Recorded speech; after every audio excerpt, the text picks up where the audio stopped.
Hello, Hello. we are back.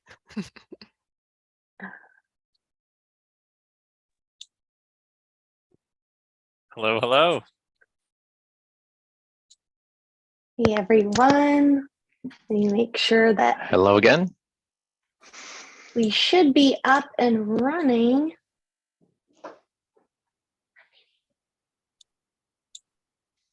Yes, we are live. Okay. Very cool Good. technology. Technology, we've done it. Yes. So I think we can just wait a couple minutes until we dive in. It's like we're already getting some people to join. Great. So we've got let's say where everyone is hailing from. I am hailing from North Bend, Washington. I'm in Seattle, Washington. I'm in Snohomish, Washington, which is just north of Seattle. And I'm in the next time zone over in Bozeman, Montana, where it's currently snowing. Oh my gosh. Great. All right. Well, I think we can go ahead and get started. So my name is Bailey. I'm the director of Where the Rope Ends, which is our documentary film that has been in progress. It'll be 6 years this May, which is crazy. Nicole and I met in yoga teacher training.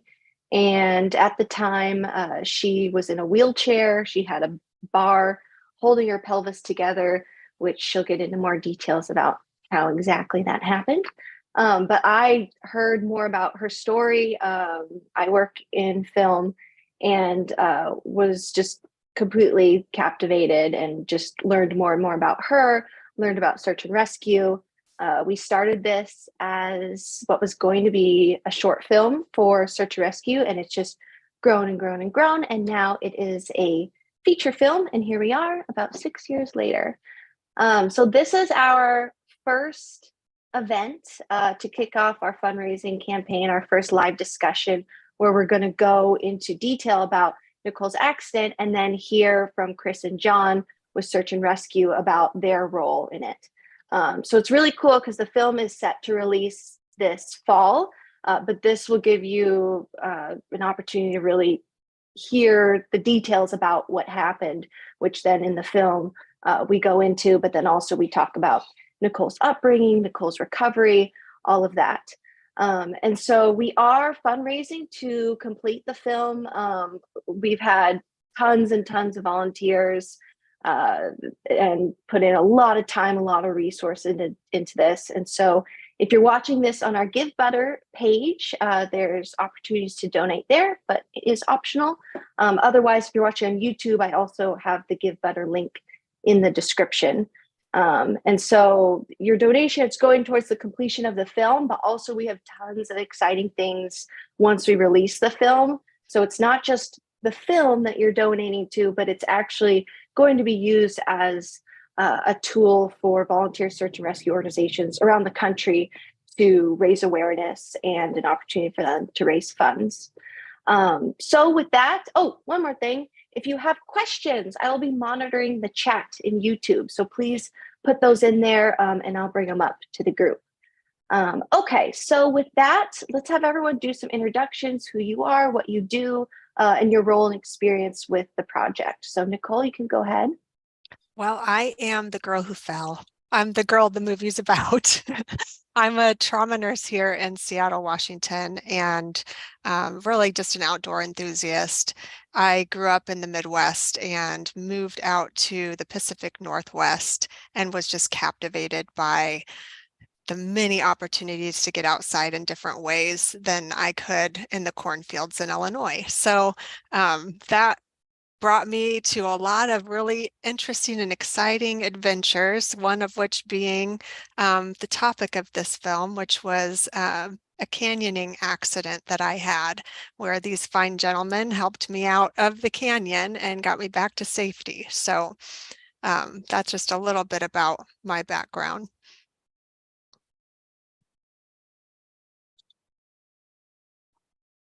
Go ahead, John.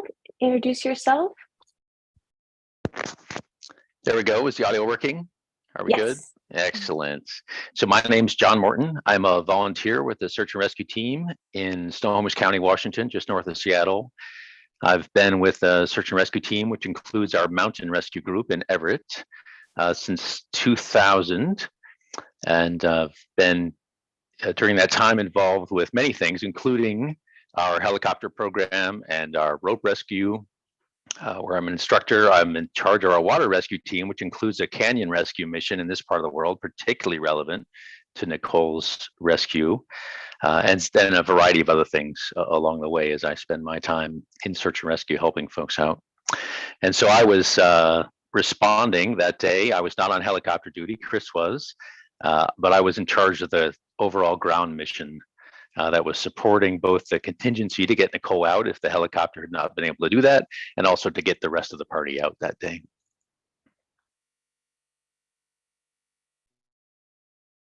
Great. And I'm Chris Moriarty. Thanks everybody for joining in. I guess by day, I am a travel consultant. I own and run Moreaway Adventures, which is an adventure travel company, which allows me to work remotely, which I was doing on the day of Nicole's accident. At that time, I was also a member of both Everett Mountain Rescue as well as the Snohomish County Helicopter Rescue Team. And so on our duty days that we would sign up for, we just have to be on call on those given days and within about 30 minutes or so of the hangar where the helicopter is. So I remember specifically signing up for duty that day because it was going to be the day of the eclipse. And I just thought, man, seems like something could happen that day. So that might be a good day to be on duty. We're always pretty excited to be able to get a mission and be able to help folks out. And sure enough, that day, the call came in and yeah, it was a great day, successful mission, and it's great to see Nicole on the other side of it. I'm glad to be on Awesome. the other side of it. Me Yeah. too. That was a crazy time. I don't know if people remember what they were doing that day, but it was like there was a big buzz about this eclipse going on, and I had actually bought a hotel in Salem, Oregon, because it was in the path of totality that was going across the United States, and I was going to be one of those crazy people in a car driving through all the traffic just so that I could see it at the best spot.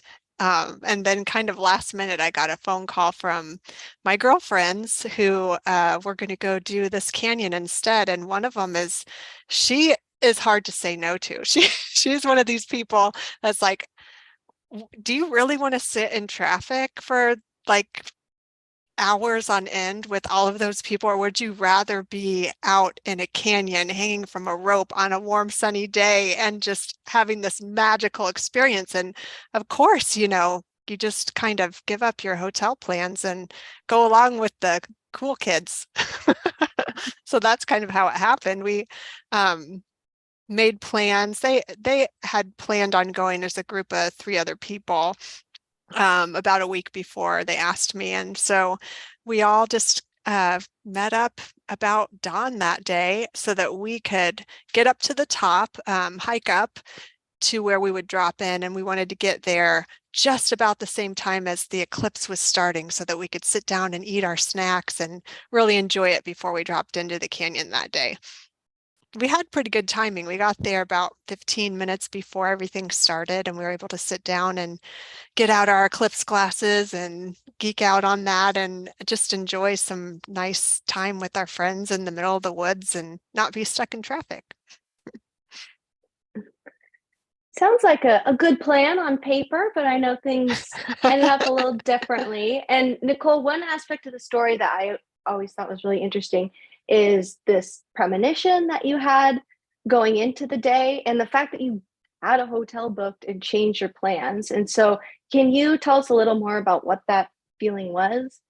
Yeah, I don't know. I just remember going into work and I was in the report room talking to a colleague and I said, I don't know what is going to happen, but I kind of feel like something is going to happen on the day of the eclipse when I go into this canyon. And it wasn't a feeling of fear or anxiety. It was more just like this energy, like I don't know if I'm going to meet a cute guy on the trail or if what is actually going to happen, but I don't know.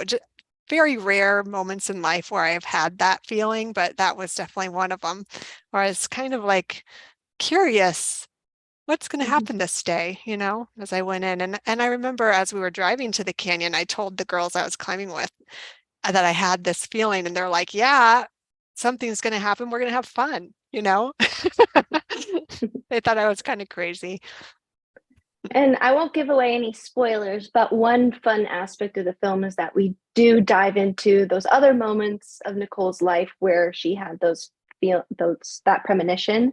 Um, and as we've dove into your upbringing to the accident to your recovery, something really interesting is we found all of these connections of different parts of her life and the accident, and it's just really interesting. So I won't give away any spoilers, but Yeah, it's surreal to pick apart your life in a way like this, like to be the subject of a documentary. You learn so many weird things about your history that you never really connected before. And it's been fascinating. It's been like really eye-opening and a huge part of my healing and recovery for sure, to be able to walk back through all of these memories and make something good out of it. that's great. And so, getting into the day, can you give everyone just a brief overview of what canyoneering is? Sure, it's kind of I guess instead of walking beside a canyon on a trail, you're walking in the water until you get to a place where it's not safe to walk any farther. And then you set up a rope and you rappel down the waterfall until you get to a safe place where you can traverse again. And you just kind of continue that process until you get to the location where you are going to climb out of the canyon. So some canyons, it's one or two rappels. This one I think has, that I was doing that day, Wallace Falls has, I think, 15 rappels. Some are short, 20 feet, and some are big and long. The one I was on when I had my accident was the main waterfall in Wallace Falls, and it's a 265-foot waterfall. Okay. And so, walk us through that moment of what exactly went wrong and what happened after you went off that ledge. Well, I had done probably 5 other Class C canyons. Class C means there's water in the canyon, before I did Wallace Falls. And we had all canyoned together before, felt like it was a good team. We, I didn't personally go as often as the rest of the group. So as we were setting up for that day, we did some practice rappelling on dry land, on trees. We practiced different tie-offs and different safety maneuvers that you need to be ready to do in certain situations. And then we dropped into the canyon. The first few rappels are pretty short, really easy. And it was just a lovely day. The water flow was nice. It wasn't too heavy. It was sunny, just beautiful. Lots of, excitement in the air because we had just watched the eclipse. And so we're just kind of having this beautiful day with the most lovely people that I ever wanted to be with, and everything was going wonderfully. And I think we were about, 8 rappels in before we got to the rappel where I had my accident. The interesting thing about this spot was the ladies I was climbing with had just done this canyon the week before, and they had an incident where the rope rubbed over a rock and nearly cut the rope while they were there the last time. So on this rappel, we were very focused on the rock face and trying to mitigate any risk, tape the rock so that the rope wouldn't get into contact with anything sharp. We talked through the rappel. That's kind of how they prepared me. I was the only one who hadn't done this canyon before. So everyone would say, you know, this is a 100-foot rappel and you can expect this, this, and this along the way. And, you know, so they told me this is a 100-foot rappel. It's this 265-foot waterfall, but we break it up into 3 rappels, and you're going to come down onto a slippery surface when you get down there. So someone else is going before you. They'll wave you over to where it's safe to wait when you get to the bottom.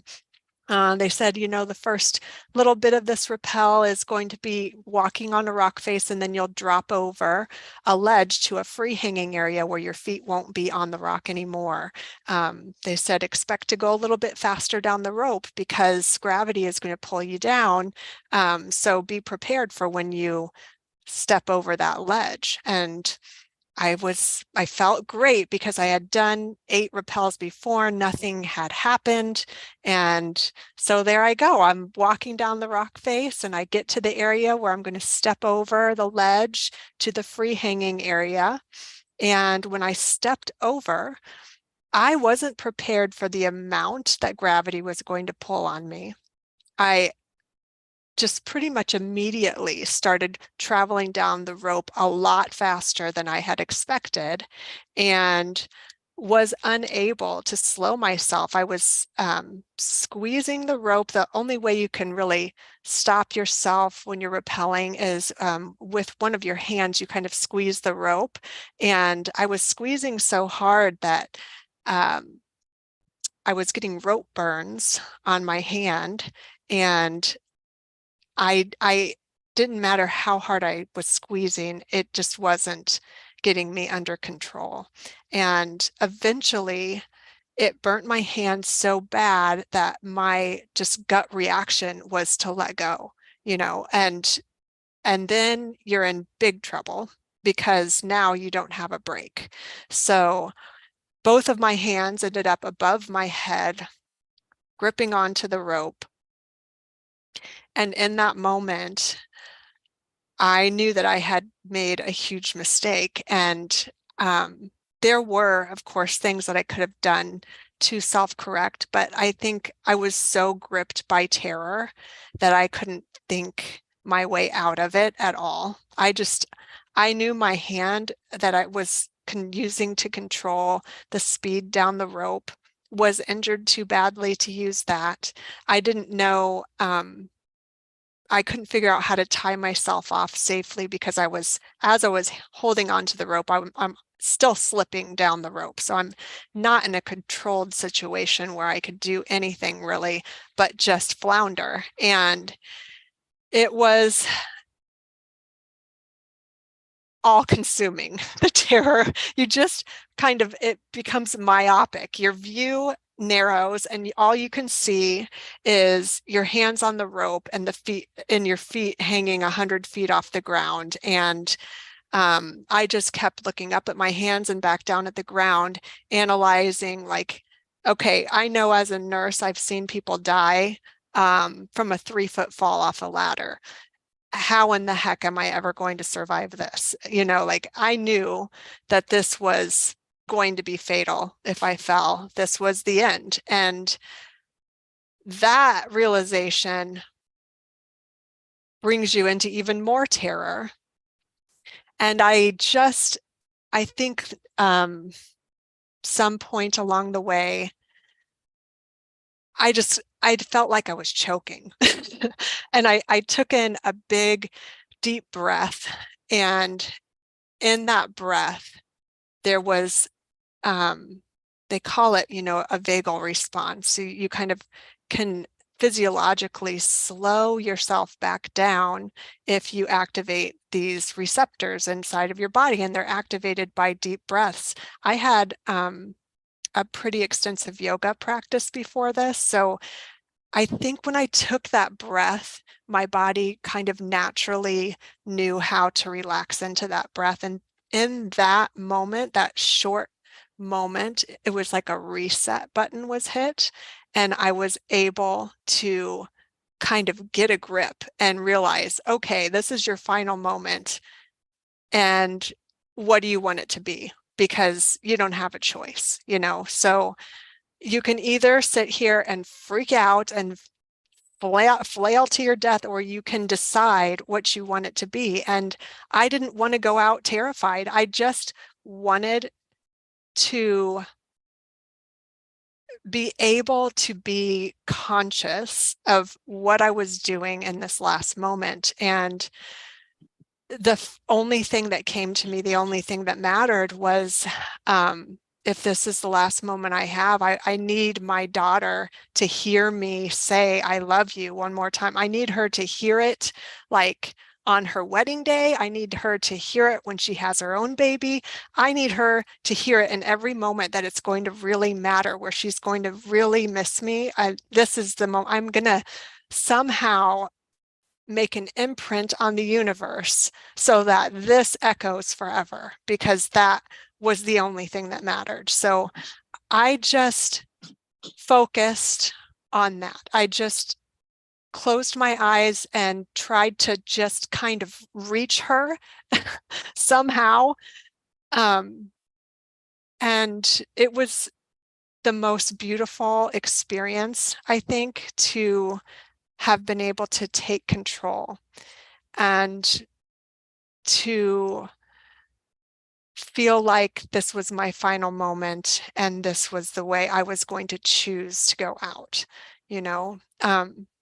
And that process centered me even more than that breath did.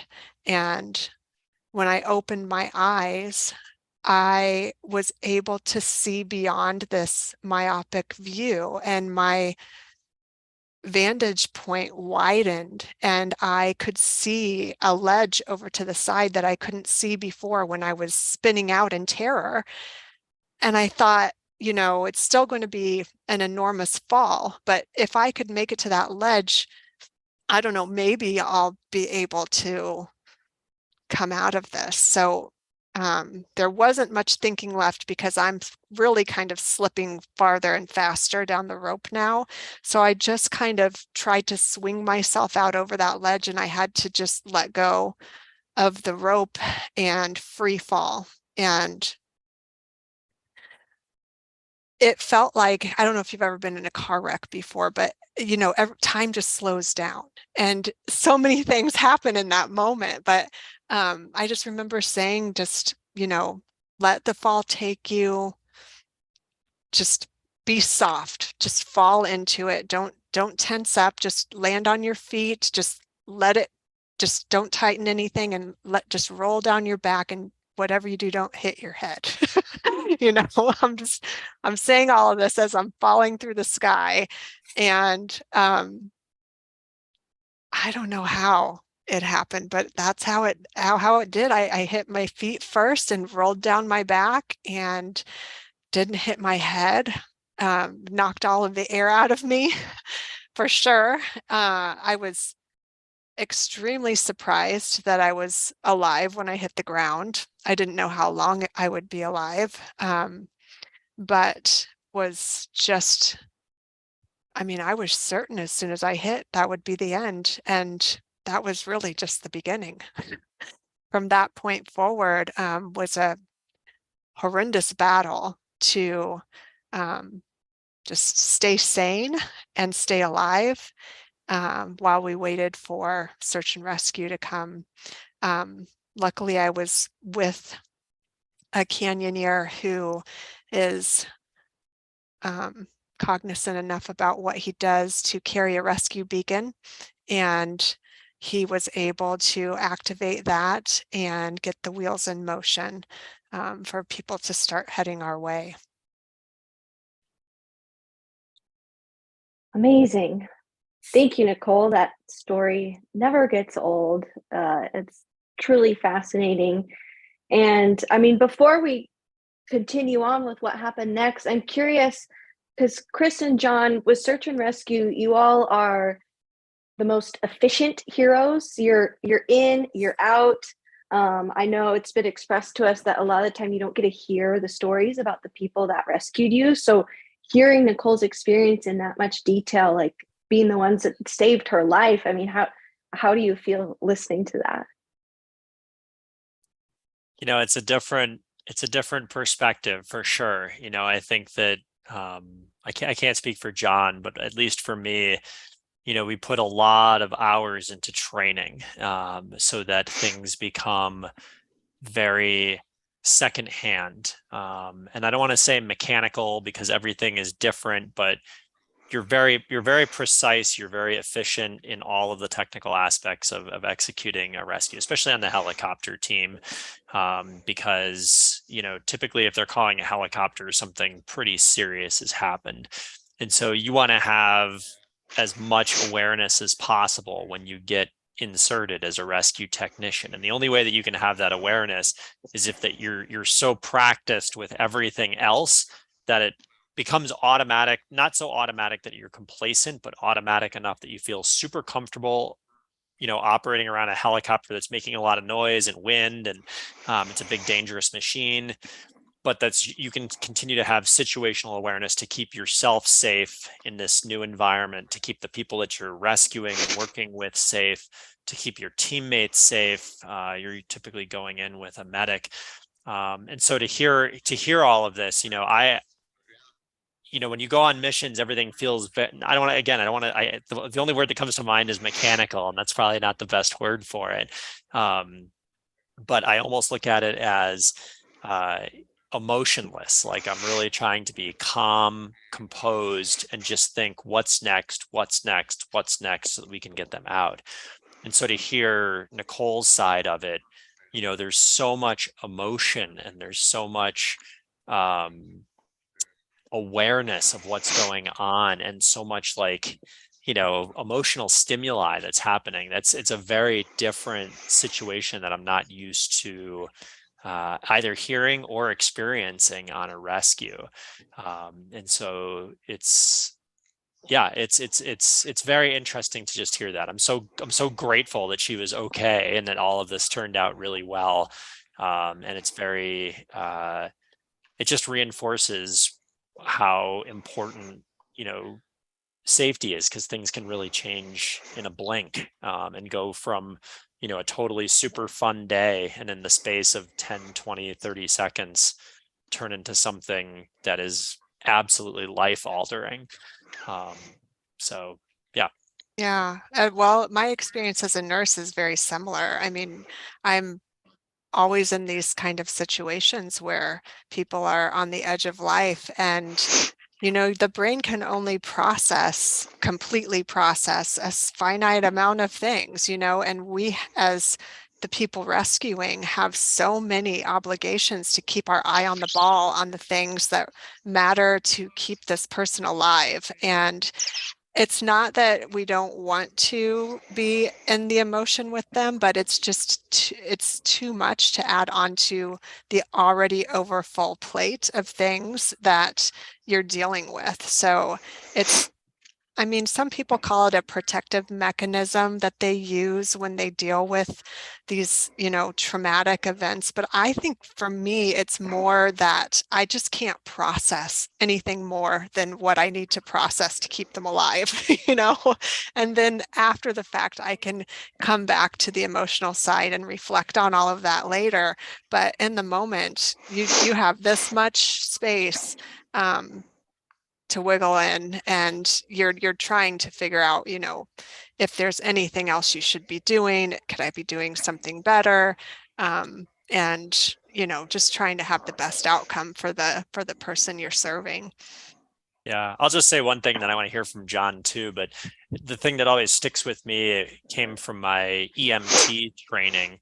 And it was, when you're dealing with an emergency situation, that person is having an emergency, as a rescuer, I'm not having an emergency. Like my day is going fine. Like this is all normal. And so keeping that separation of like the subject and the patient. Did we lose Chris? Oh, Oops, sorry. you still there, John? You're still there, John? Can you hear us? Yes, I can hear it. It looked like maybe Chris was back for a moment. Oh, sorry. I can guess what. Oh, there's Chris back. I was going to guess at what he was saying, but go ahead and have a go at it, Chris. No, I was just saying that when, you know, when a subject or a patient is having an emergency, it's not our emergency, and just keeping that separation and realization that, you know, they can be in pain, they can be panicking, they can be having a really, really bad day, but I'm not in pain, I'm not panicking, and I'm not having a bad day. And that's what allows me to kind of operate as efficiently and effectively as possible as a rescuer. Mhm. So yeah, go ahead, John. No, it's such a great point, and we you know, almost replay that mantra over and over to our brand new team members that our patient's emergency is not our emergency, because that helps us remain effective in that difficult context. It's so great to hear Nicole's story as she goes through that. It's such a treat for us as first responders to even get that at all. Never mind a good outcome, which is rare enough, but then to have that feedback and so powerfully delivered, that's just fantastic. It's interesting as I hear that, of course, that perspective right at the center of this whole call for Chris and I, of course, it starts very much from the outside. We had a piece of that where we began actually a few weeks before this day where Nicole was injured, because I took our water rescue team down Wallace Canyon as a training exercise, and we reset all those anchors, which we do. And so we knew just where they were. And so we've got that context to begin with. But then the other thing is that while the group in the canyon initiated the satellite initiated rescue call, we also got what was at least half a dozen 911 calls from people, you know, in the park, up on the trail and so on. And so we had a very tangled picture of what was going on as we were initiating this call. And in any case, that's just all small details, because the truth of the matter is, I listened to Nicole's story, I was just sitting here thinking, well, all I did was lead a group of technical rescuers to do this kind of long and complicated rescue thing. That's way less interesting than Nicole's description. So that's, you know, it's kind of just another day for us, as Chris described. It's just one of many cases where we go out, do a good job, but it's in a larger context. It's not a once in a lifetime event like it is for Nicole. It's very powerful, really great.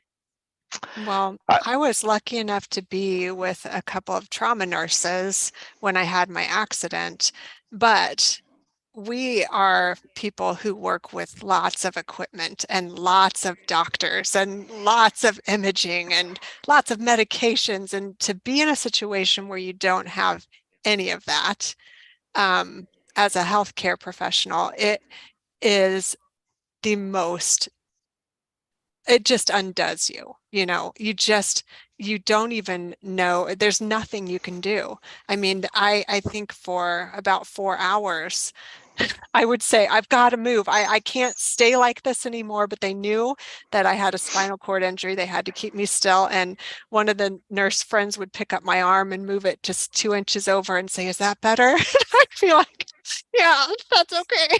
You know, like that's the situation Wow. we're in. And you know, they were saying things to me they wouldn't say to a normal patient. They'd be like, your heart is beating at this. If you were bleeding out, your heart would be beating faster. So I know you're not bleeding out. You know, we were just a mess. I was saying things like, do you have a pin or anything? Because I think I have a pneumomediastinum. I think you're going to have to stab me. I mean, like, it was out of this world conversations while we were sitting there waiting. And so to see the show of support, they could see what was happening. They could see you guys setting everything up. And when the helicopter got there, I mean, it was just tears of joy and hysteria. It was just like, thank God you hadn't even rescued us yet. But I mean, you were so vulnerable in that moment that you just like, as soon as you see that there's someone who can help, it's just, oh my God, just so much relief. And it wasn't just seeing you guys. It was from the moment Chris hit the ground, he was connecting with, I mean, so many things he had to pay attention to, his own safety, getting Tom down, the paramedic safely, looking at the terrain, assessing all the other people. But I didn't feel like he was doing anything but paying attention to me. He was so connected to me on a human level. I don't know if you are aware of how good of a job you do, but I felt like you were seeing me as a person and not as the subject who's injured. And that was so moving to me, especially as I laid there not knowing if I was going to live or die, to have someone who was willing to connect, even though we're, paying attention to all of these things. That's all that mattered, that mattered more than anything. And I was kind of slipping in and out and having a hard time breathing and having all this chest pain. And all I really wanted to do was remember Chris's name. He had his last name written on his helmet, and I just kept saying it over and over, Moriarty, Moriarty. I'm going to remember, because I've got to say thank you to these people. It was incredible. And, after you got me out of there and my friends continued down the canyon, they describe the ground team as a sea of headlights lighting the canyon, and the show of support that was there is what got them through. It was like they needed to see that more than they needed anything else in that moment, So you may think that what you're doing, even though you weren't the actual one who, ferried me across the water, was not much of anything or not exciting, but that was the excitement for us as the people being rescued. That was everything. Well, Nicole, I'm certainly thrilled that Chris and company were able to get you out with that helicopter, because that was a far better solution than anything we had going on the ground. We were going to be doing big highline rope systems and a bunch of other things, and then carrying you out on a trail and all kinds of things that are horrible with your injuries. And so that is a much better solution. And of course, we didn't know that helicopter scenario was going to work. Our initial information, actually, when I was driving, I actually had a hands-free speaker phone call with Chris and the entire air crew, because we knew where the anchors were coming down that. And so we could describe it to them so they would know where to look and that sort of thing. But our initial information suggested you were at the bottom of the second pitch, not the bottom of the first pitch. And that would have made it longer than the helicopter hoist cable. So that would have been a much more challenging day. So many things worked out much, much better than they might have all the way around, and contributed to your very good outcome. And the story, our ability to tell the stories, is all a consequence of that. So well done. Yeah, it's extraordinary to think about how many people were moving in my direction as soon as we sent that call out. I mean, you've got a helicopter crew, you've got your ground crew, you had people coming in above and below.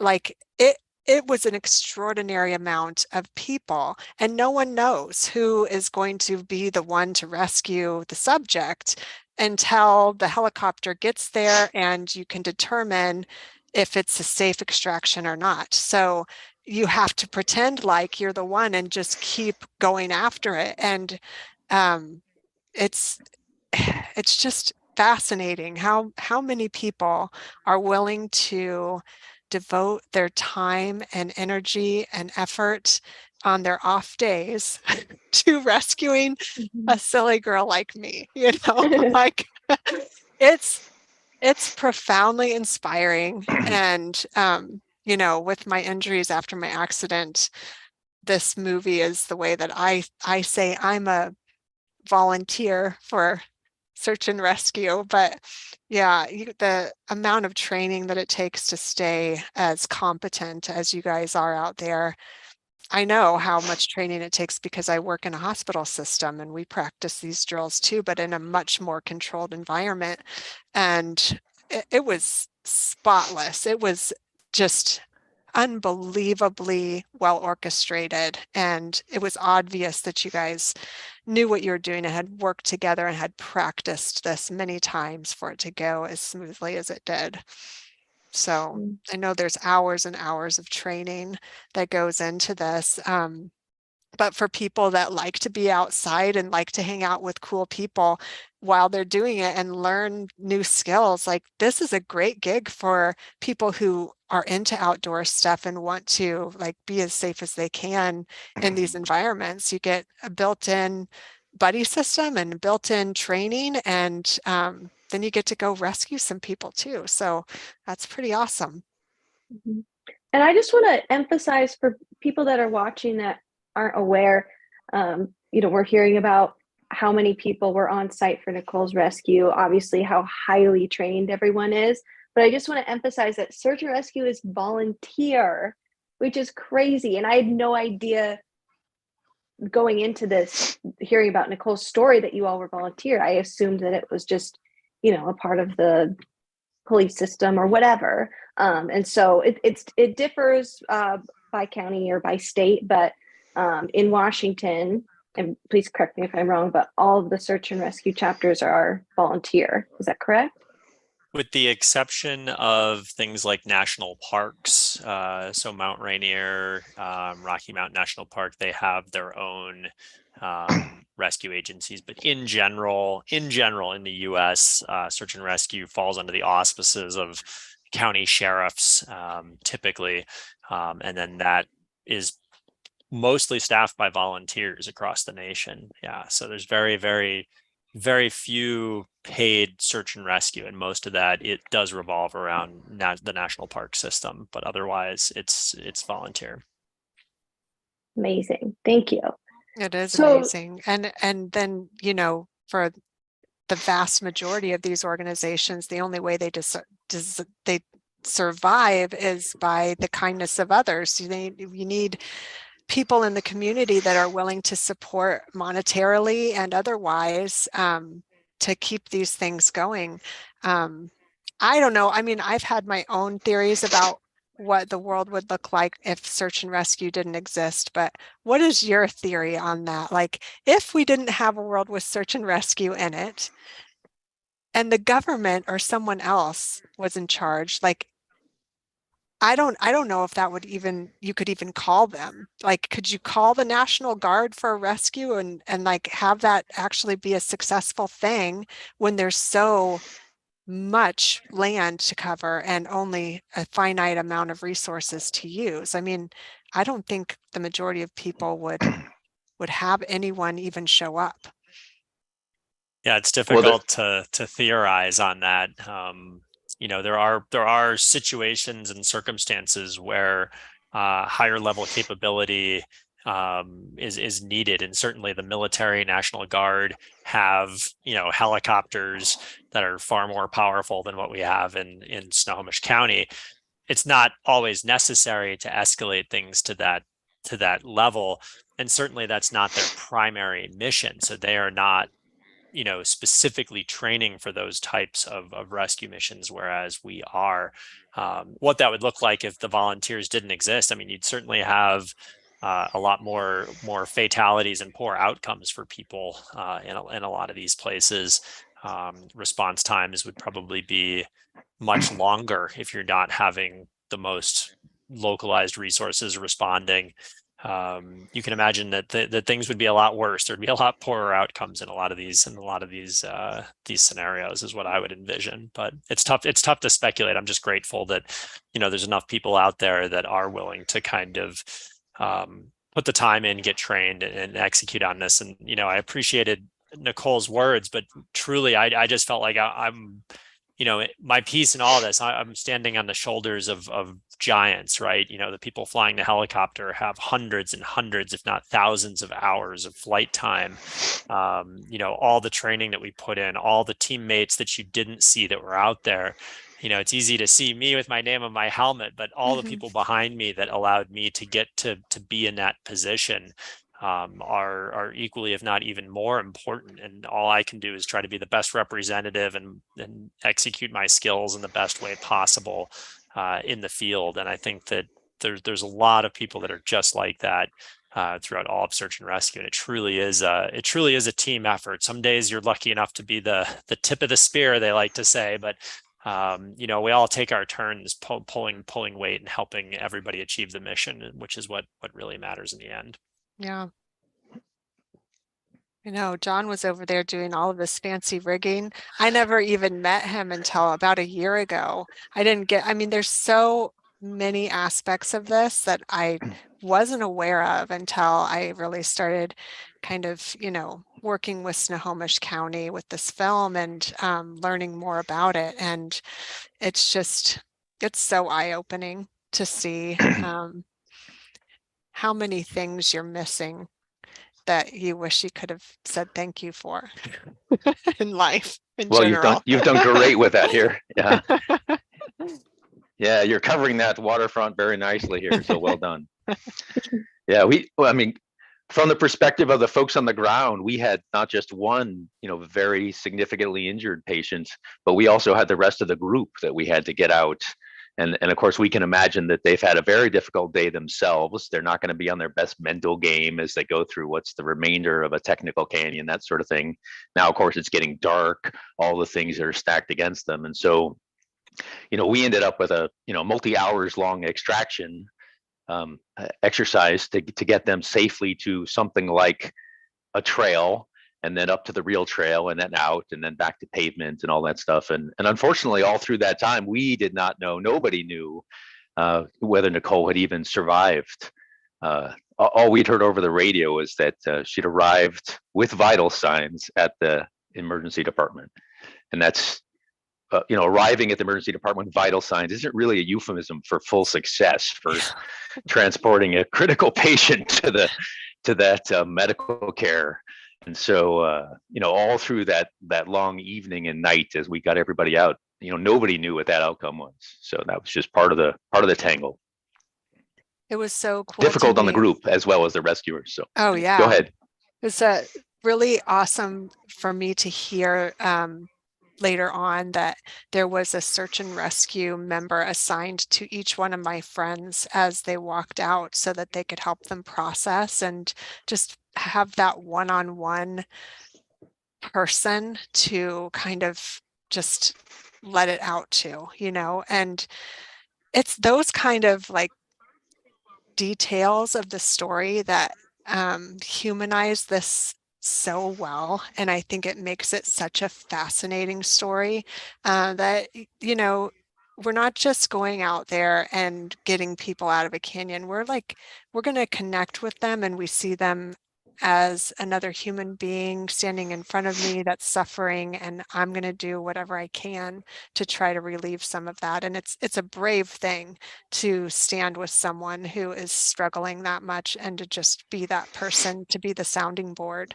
So the fact that that's part of your system and that you guys were cognizant enough to think of that, for me as a nurse, is really an impactful part of what you do. I know it helped them tremendously to be able to have a person to talk to as soon as they got off of that rope and were walking to safety. Yeah, that worked out very well, and particularly when everything that we were doing that the rest of that night, had this dark cloud of the unknown outcome as you were getting into the Harborview Emergency Department. But we still have to do the pieces to get people out of harm's way, everybody, rescuers and the whole canyon group and everybody out.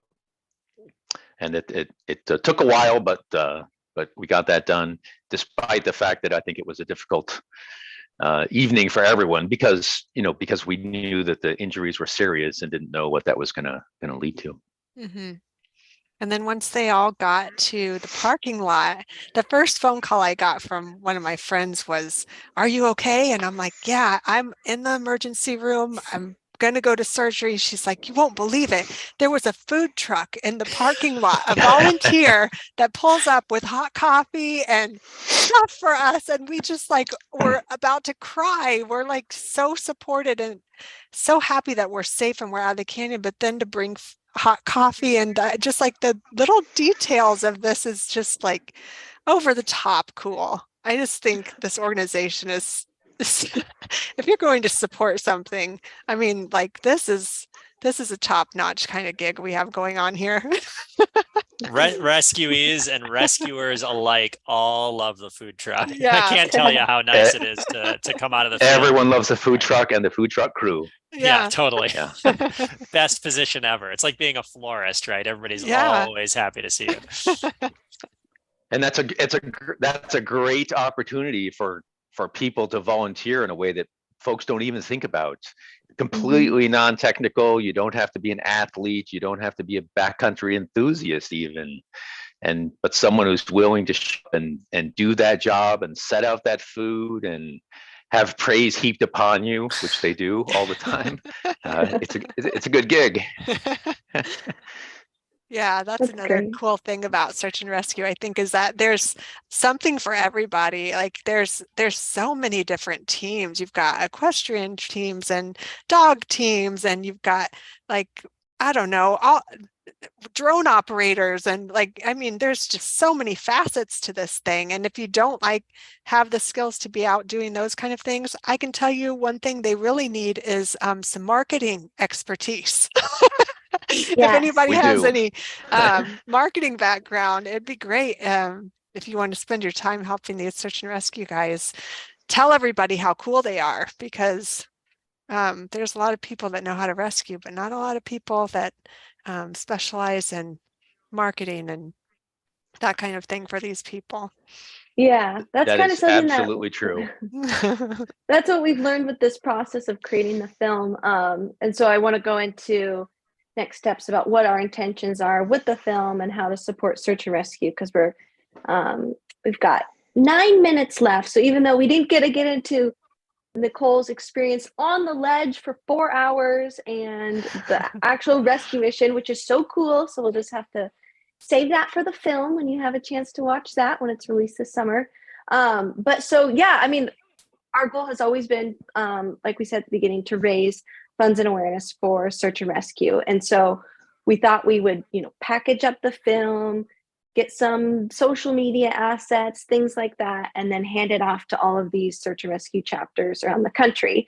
And so we've been meeting with groups all over, and we're learning that not all, but many don't really want that, or at least they don't really have anything to do with that, because their expertise lies in rescuing, not necessarily putting on large scale fundraising events. That's a ton of work, and their time is better put to use saving lives.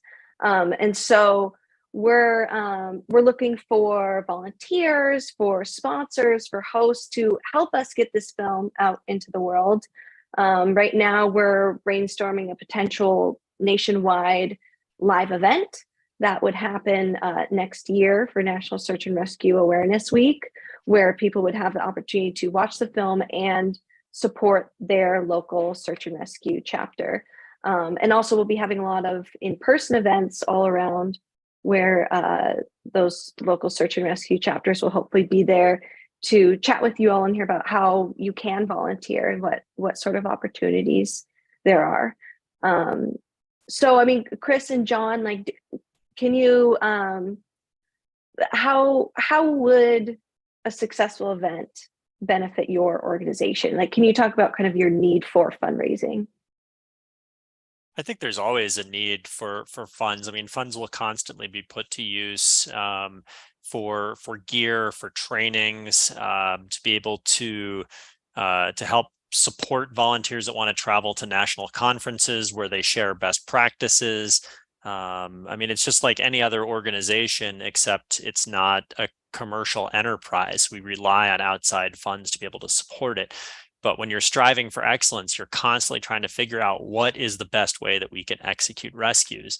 So learning from other people, being able to bring experts in to teach classes, equipment, just volunteer support. I think you can think about this in terms of a business. When you're trying to promote employee retention, you want to reward good volunteers and keep people enthusiastic, and you can do that through providing them with a nice Gore-Tex jacket or something. I mean, it's pretty simple stuff.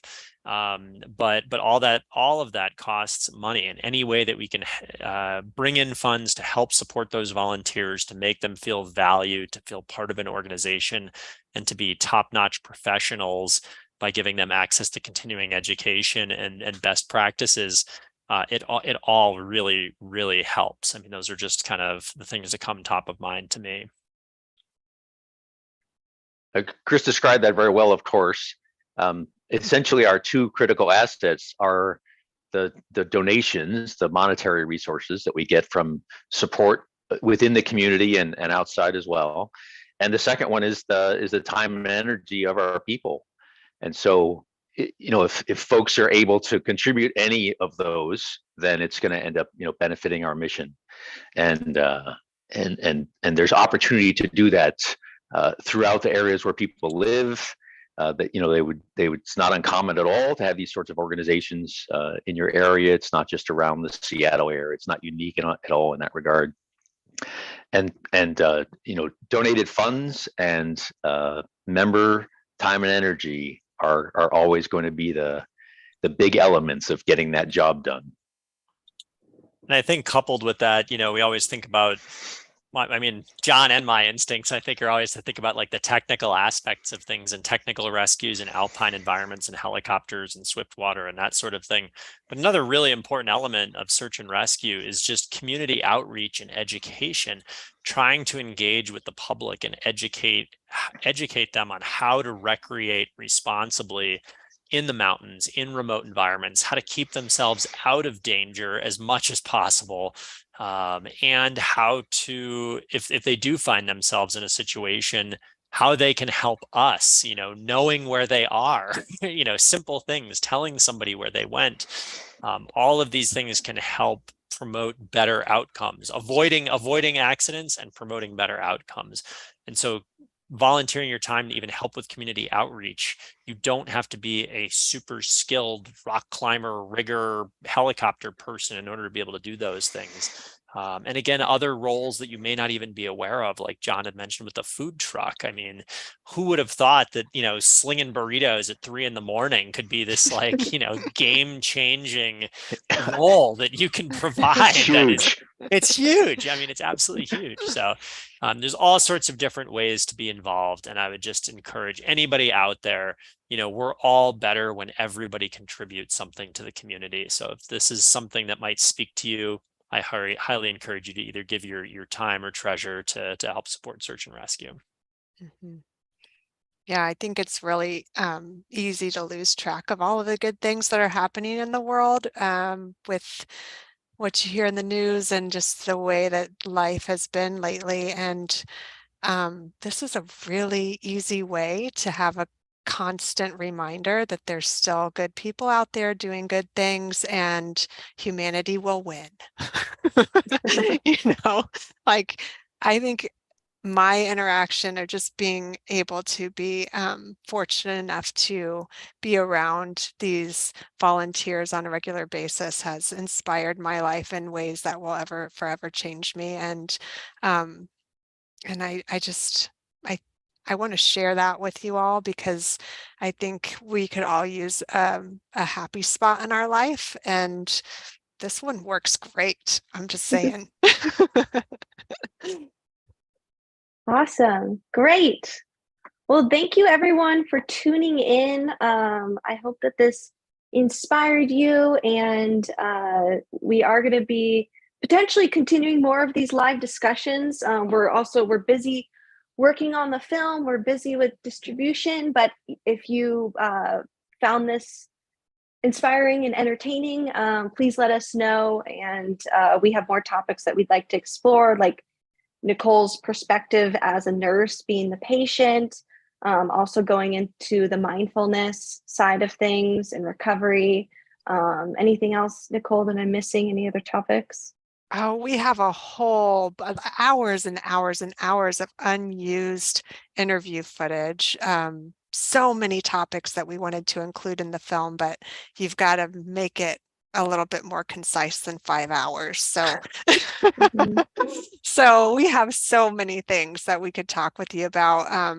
You know, my journey with yoga and how that helped inform how I dealt with the situation, my recovery, the ups and downs, the human experience of going through challenge and coming out the other side of it.